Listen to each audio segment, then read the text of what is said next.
السلام علیکم ورحمۃ اللہ وبرکاتہ۔ امید ہے کہ تمام دوست احباب بخیر ہوں گے۔ ساتھیو، آج میں آپ کی خدمت میں علامہ اقبال کا ایک بہت ہی بہترین شعر آپ کی خدمت میں لے کر کے حاضر ہوا ہوں۔ وہ شعر کیا ہے؟ سنیں۔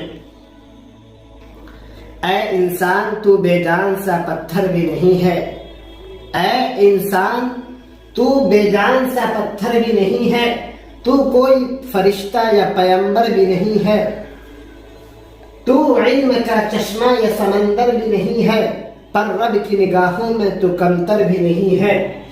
جو کچھ بھی ہے تو اپنی حدوں کو پہچان، جو کچھ بھی ہے تو اپنی حدوں کو پہچان، رحمان کی پکڑ سے تو باہر بھی نہیں ہے۔ دنیا نہ بسا دل میں کہ دنیا کی حقیقت، دنیا نہ بسا دل میں کہ دنیا کی حقیقت مچھر کی کسی پر کے برابر بھی نہیں ہے۔